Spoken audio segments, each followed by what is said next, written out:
26/11 के इंसिडेंट के ऊपर में जब भी कोई मैं कंटेंट देखता हूं तो उसमें बस एक ही चीज फील होता है कि काश मीडिया वालों ने टीआरपी के बदले जो है देश की सुरक्षा के बारे में सोचा होता। बस इसी हुड़ में लगे हुए थे कि सबसे ज्यादा एक्सक्लूसिव न्यूज हम दे रहे हैं और सबसे पहले हम पहुंचा रहे हैं। ये चूतियापा हर बार देखने को मिलता है। सो फ्रेंड्स, मैंने देखा है मुंबई डायरीज 26/11 अमेजॉन प्राइम पे रिलीज हुई है और अभी बच रहे हैं रात के 3 और अभी जाकर के मैंने टोटल 8 एपिसोड कंप्लीट किए हैं। इस वेब सीरीज के बारे में अगर मैं इन शॉर्ट कहूं तो भाई आप अपने बिना पल के झपकाए इस पूरे वेब सीरीज को देख डालोगे, जो कि मेरे साथ हुआ। इस वेब सीरीज के ऊपर में मैं अपना रिएक्शन दूं इससे पहले आप लोगों से सिर्फ एक गुजारिश है कि इस वीडियो का टारगेट है सिर्फ 10 लाइक और 2 सब्सक्राइबर हमेशा के जैसे, और उम्मीद करता हूं कि इस बार जो है आप फिर से अपने इस टारगेट को अचीव कर लोगे। तो चलो यार वीडियो को स्टार्ट करते हैं। हमने इससे पहले कई बार देखा है 26/11 के ऊपर में अलग अलग एंगल से उस स्टोरी को। इस बार जो है इसमें दिखाया जा रहा है डॉक्टर की तरफ से, जो कि बॉम्बे जनरल हॉस्पिटल में अटैक हुआ था उस एंगल से दिखाया जा रहा है। अगर मैं आपको फर्स्ट एपिसोड के बारे में बताऊं तो ये एक छोटा सा डिस्क्रिप्शन होगा हर एक कैरेक्टर के बारे में कि हॉस्पिटल में काम करने वाले लोगों का तरीका क्या है, उसमें जो डॉक्टर्स है उनका क्या तरीका है,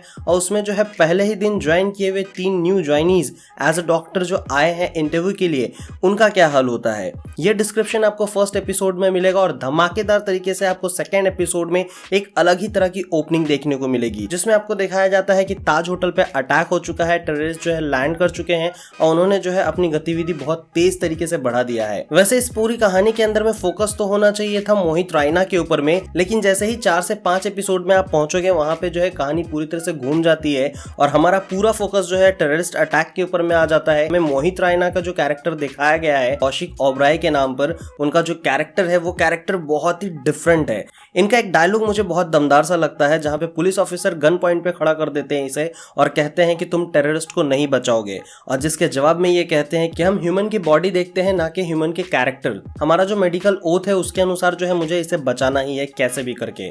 और जो उसी के फौरन बाद एक दूसरा डायलॉग वो मारते हैं कि जो ऑफिसर की डेथ हुई है वो हमारे कारण नहीं बल्कि हमारे सिस्टम की वजह से हुई है। आप जब फर्स्ट एपिसोड देखोगे तो आपको समझ में आ जाएगा कि इंडिया की जो एकदम मोस्ट कैपिटल सिटी मानी जाती है कि ये सिटी जो है हमारा फाइनेंस कैपिटल है, यानी मुंबई महाराष्ट्र, वहां की हॉस्पिटल में अगर ये सारी प्रॉब्लम है तो आप समझ सकते हो पूरे देश के जो नॉर्मल जगह पे हॉस्पिटल है, जो कि बड़ी बड़ी सिटीज नहीं बल्कि छोटे छोटे गांव है, वहां पे किस तरह से लोगों को ट्रीटमेंट दिया जाता है। वहीं पे आपको फर्स्ट शॉट में ये भी देखने को मिलेगा कि डॉक्टर रायना जो है पेशेंट का गला काट चुके होते हैं और उसके बाद से पता चलता है कि उनके पास में वो सभी इक्विपमेंट नहीं है जो कि उस वक्त होना चाहिए। टेररिस्ट अपना अटैक कर रहे होते हैं और उसी बीच जो है आपको इंट्रोड्यूस करवाया जाता है श्रेया यानी एज अ मानसी, जो कि एक रिपोर्टर है और एक ऐसी रिपोर्टर है जिसको भूख इस बात की है कि कौन सा रिपोर्ट उसके हाथ लग जाए और सबसे पहले जो है वो अपने न्यूज चैनल पे दे पाए। कहीं ना कहीं इस चीज को देखने के बाद समझ में आ जाएगा कि इन सभी के पीछे में गलती हमारी भी है कि हम हर चीज जो है एक्सक्लूसिव देखना चाहते हैं, सबसे पहले देखना चाहते हैं, और इस चीज के ऊपर में पैसा कमाने के लिए जो है न्यूज चैनल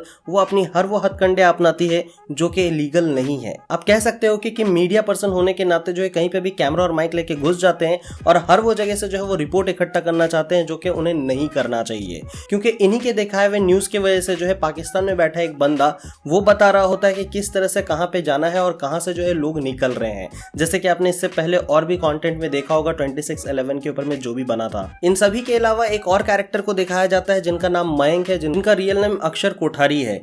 ये भाई साहब जो है अपना जब भी गुस्सा दिखाते हैं और जब भी स्क्रीन पे आते हैं, भले से वो सीरियस मोमेंट हो या फिर नॉर्मल मोमेंट हो, वो एक ह्यूमर का टच दे करके ही जाते हैं। ये मैं इसलिए कह रहा हूं क्योंकि मुझे मराठी जो है 50 to 70% ही समझ में आती है, लेकिन उसके बावजूद जो है इनकी एक्ट मुझे काफी इंटरेस्टिंग और काफी ज्यादा गुदगुदाने वाली लगी।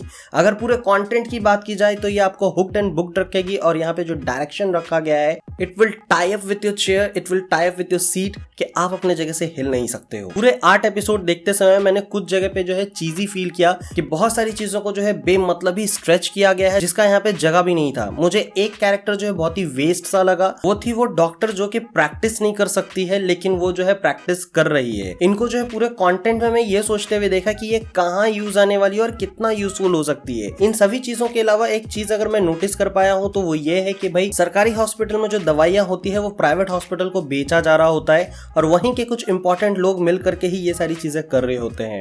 सो ओवरऑल अगर इस कंटेंट के बारे में मैं आपको कहना चाहूँ कि भाई ये आपको एंटरटेन करेगा या आपका टाइम वेस्ट करेगा, तो ये लाइन थोड़ा सा अटपटा सा लगेगा।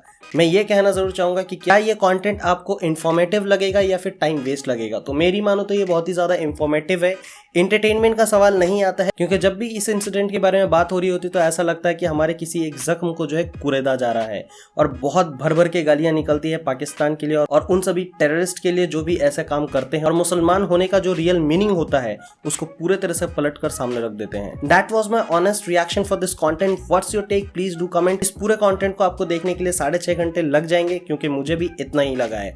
तो आपने अगर देख लिया है तो जरूर बताना कमेंट सेक्शन पे कि आपको कैसा लगा। नहीं देखा है तो प्लीज गो एंड वॉच। और बहुत सारे फाउल लैंग्वेजेस है, गालियां भर भर के हैं, पुलिस वालों के मुंह से सिर्फ गालियां निकल रही होती है। तो आपको डिसाइड करना है आपको फैमिली के साथ देखना है या नहीं। जाने से पहले सिर्फ एक चीज रिमाइंड करना चाहूंगा, इस वीडियो का टारगेट है 10 लाइक्स और 2 सब्सक्राइबर। आई होप आप उसको हिट कर दोगे। चलो यार, मिलता हूं नेक्स्ट वीडियो में, तब तक के लिए बाय बाय।